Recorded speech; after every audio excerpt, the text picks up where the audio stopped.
everyone, Dr. Gretchen here, physical therapist and multiple sclerosis certified specialist at the MSing link. Today we are going to be reviewing specific stretches that can help you walk better.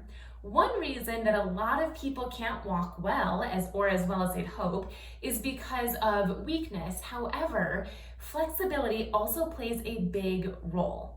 Having tight muscles can limit the mobility that you have, and it can also make it even harder. So let's get flexible. In order to walk forward, we need to be able to bend our knee, which requires flexibility in our hip flexor and quads.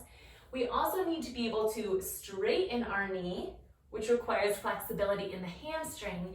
And we need to be able to lift our toes up so that we don't have foot drop, which requires flexibility in our calf muscles. So those are the three muscle groups we're going to focus on stretching out today. The first is going to be our hamstrings. When the back of your thighs are tight, that can actually keep your knees shorter and make it harder for you to extend your knee when you're walking. Another muscle group we're going to stretch is our hip flexors, because when your hip flexors are tight, it can cause you to hinge forward. So if you're someone who has a tendency to walk like this, hinged forward, that might mean that your hip flexors are tight. And our third one is going to be the calf muscle, because when that is tight, it can cause worsening foot drop. I like to do a lot of my stretches seated because we are sitting a lot throughout the day. Therefore, you can also do these stretches often throughout the day as well. But keep in mind, there are lots of different ways to stretch out these muscles. These are just my favorite ways. So jumping right into our hamstring muscles, those are the muscles on the back of our thigh from our butt down to our knee. And again, when they're tight, it bends our knees and can make it hard to straighten our knee while we're walking. So my favorite way to stretch them is to sit up as tall as possible, straighten one leg as much as you can while the other knee stays bent. Both of your hands are going to be placed on the lower thigh of the bent knee. So work on getting into that position. Then sit up tall, abs are tight, and I want you to hinge forward, only as far as you need to go. If you have very tight hamstrings, then you might not need to hinge forward. You might feel the stretch pretty extensively just by sitting up tall, and that's fine, so you can stay here. But if you don't feel much of a stretch, you can hinge forward. I don't mind what you do with your ankle here. You can have your toes up or down or somewhere in the middle. We're not focusing on the ankle right now. You'll know you're doing this stretch correctly if you're feeling it somewhere behind your knee up to your butt. Generally, we want to hold stretches for about 20 to 30 seconds when we're doing it dynamically. Typically, we want to hold a stretch anywhere from 20 to 30 seconds when we are holding a static stretch. So we can go ahead and back off, and then we'll do the same thing on the other side. So that knee bends, the opposite knee straightens. Whatever your ankle wants to do is fine. Sit up tall, core is tight, hands on knee, and hinge forward. Now, I want you to pay attention to my back being flat right now. If I round my back, I can come all the way down here, and the stretch isn't even that intense. But if I keep my back flat, this is as far as I can go, and it's a pretty intense stretch, and it's less likely to bother my back. So keeping a back flat can be very, very important. And again, we're holding between 20 and 30 seconds. You'll know you're doing it correctly if you feel it behind your thigh, anywhere from the knee to the butt. And when you're ready to let the stretch go, we're just going to slowly walk ourselves back so we're sitting up tall. And then you can bring that knee in. We're going to do that again, but this time I'm going to show you how to do this stretch dynamically. So we're going to bring our foot forward, sit up tall, but dynamic stretching means you only hold for 2 to 3 seconds and then back off. So we're going to do that 15 times. So it looks like this. You feel the stretch, 1, 2, 3, back off. 1, 2, 3, back off. So join me when you can. We're going to do 15 of these. This is dynamic stretching. Some people don't feel much of a stretch from regular static stretching like we did the first time around. So the other way is dynamic stretching.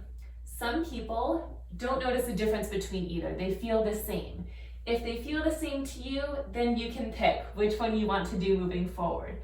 But some people notice they feel looser after doing dynamic stretching instead of static.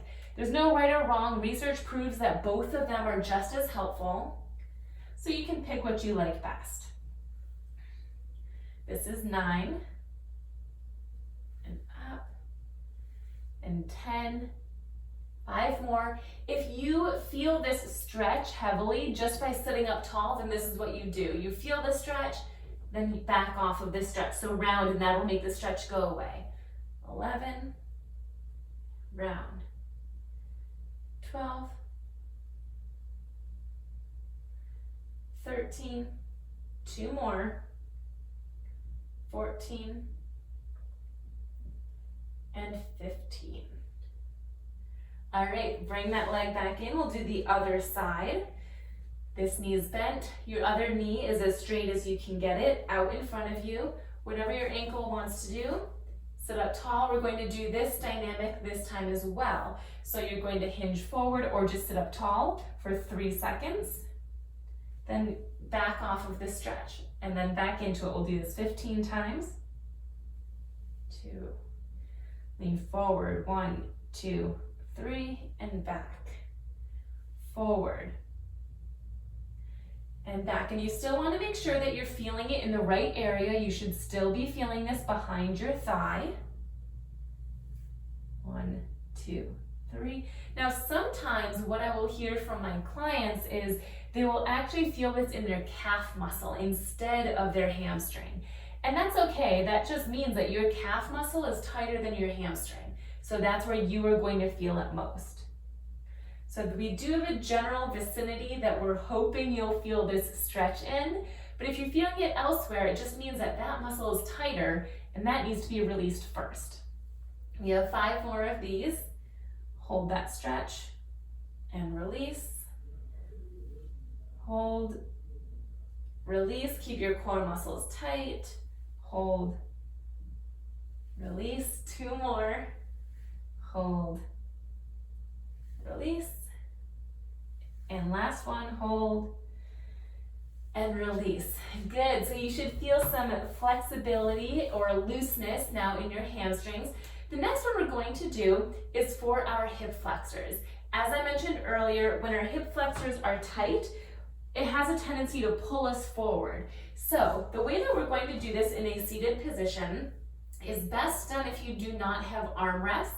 So what we're going to do is swivel so we're facing this side. I'm going to change the location of my chair so you can get a better idea of what this is going to look like.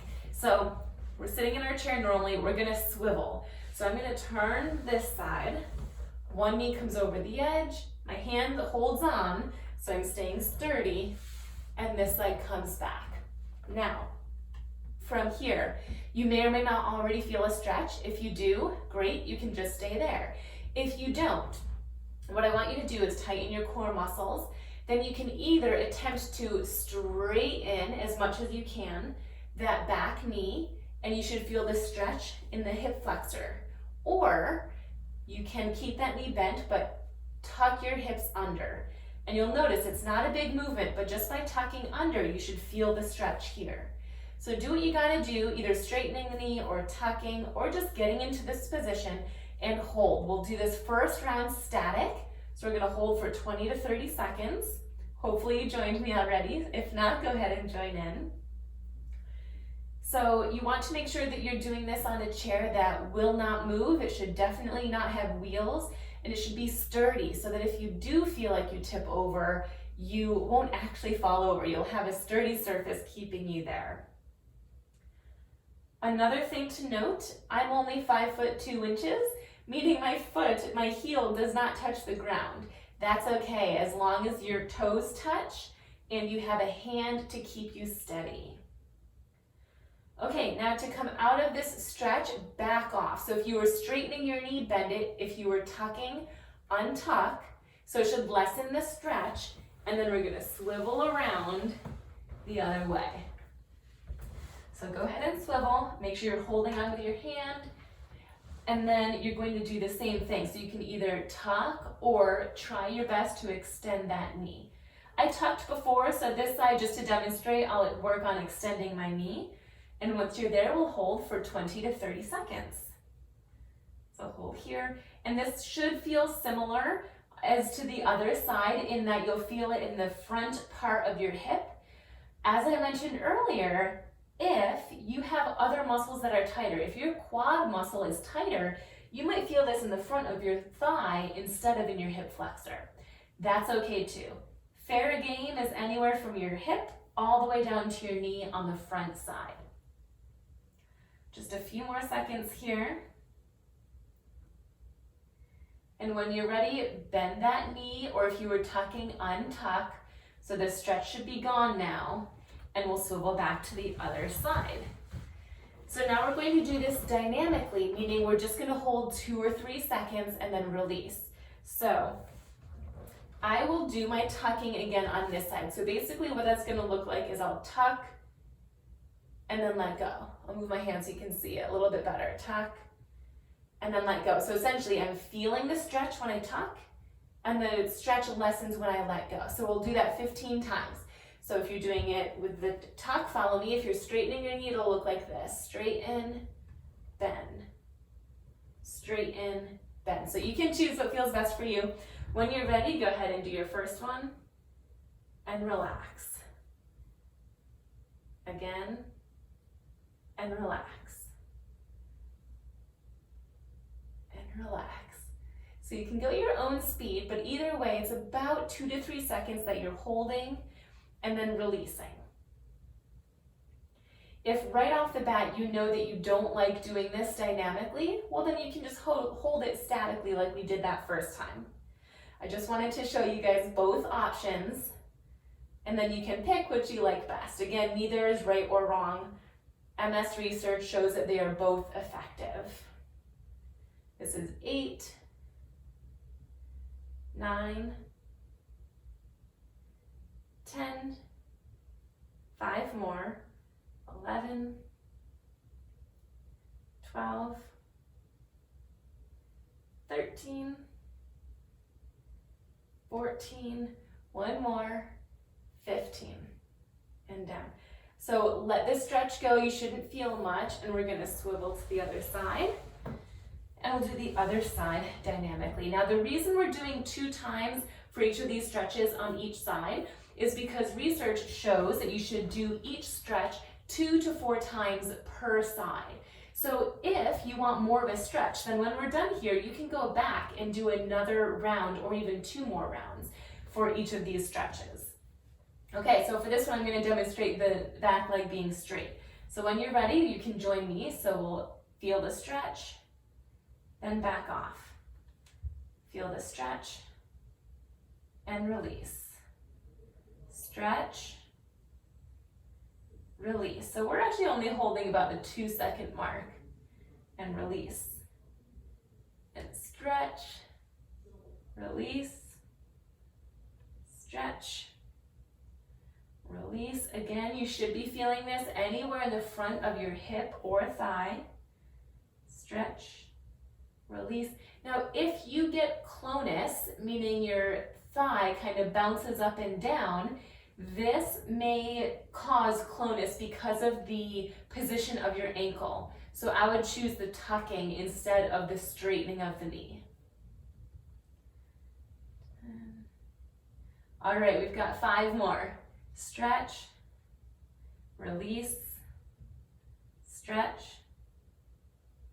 release, stretch, release. 2 more. Stretch, release, and 1 last one. Stretch and release. Okay, now release all the way. You should no longer feel much of a stretch, and then you can pivot around to the front.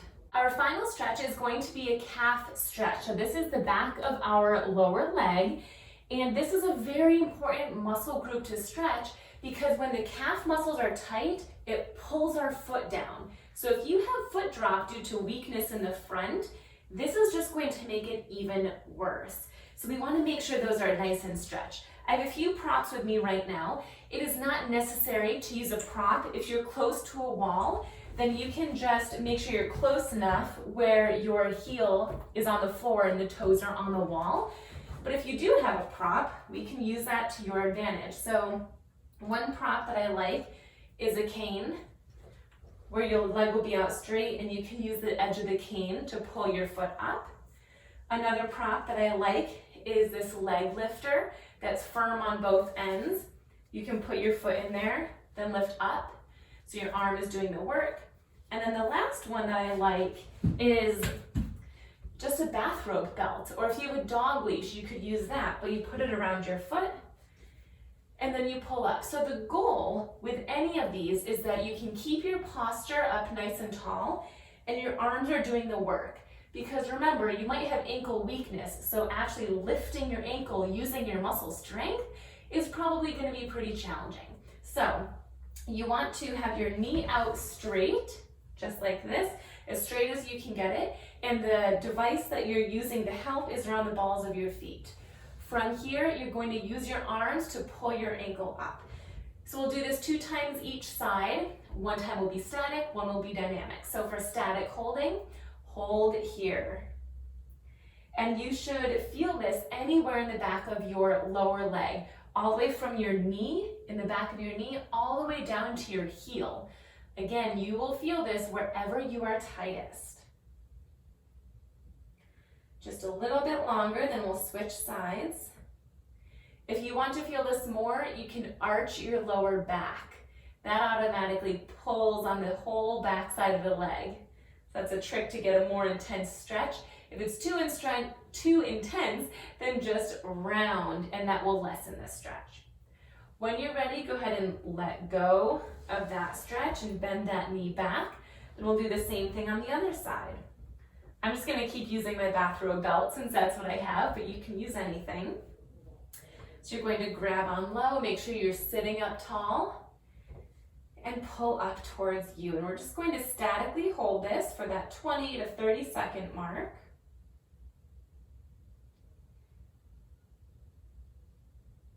And you should feel this anywhere on the back side of your lower leg. It might be different on each side. Your right leg might feel different than your left leg, and that's okay.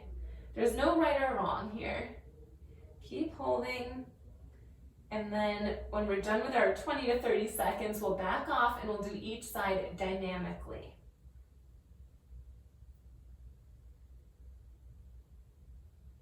All right, so just a few more seconds, and then slowly round your back, get rid of the stretch, and we'll switch sides.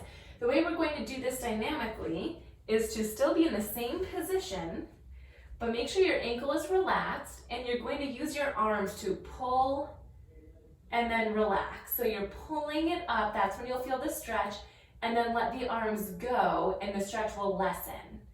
So you'll pull and relax. So we'll do that 15 times each side, making sure you're still sitting up tall, your posture is there. Sit up and pull and release. And remember, we're just holding for about 2 seconds here and release.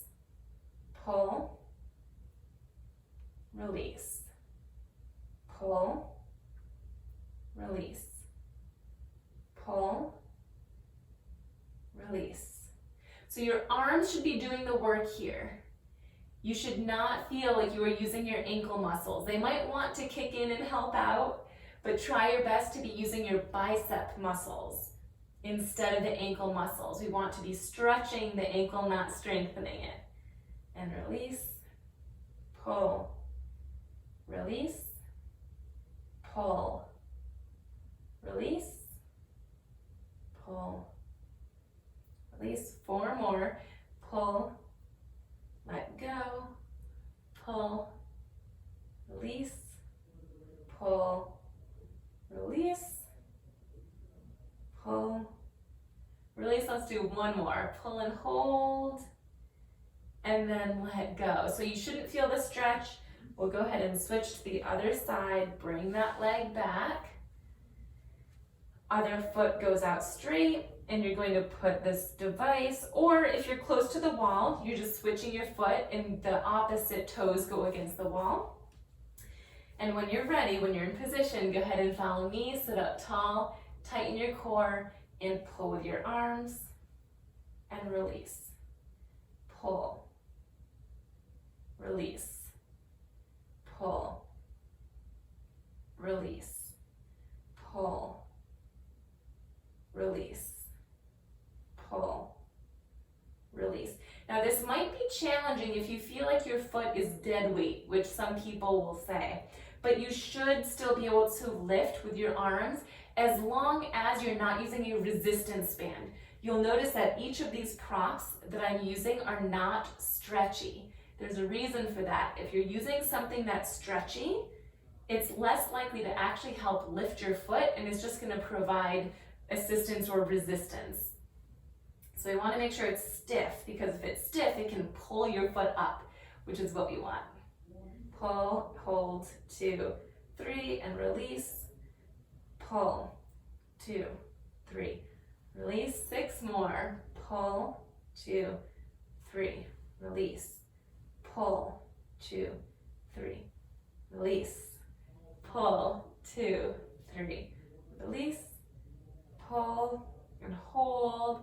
You should feel that stretch in the calf behind your lower leg. And let's do one more. Pull, and then slowly let go. I hope you found those stretches helpful and that you notice that they can improve your walking along with strengthening and balance exercises.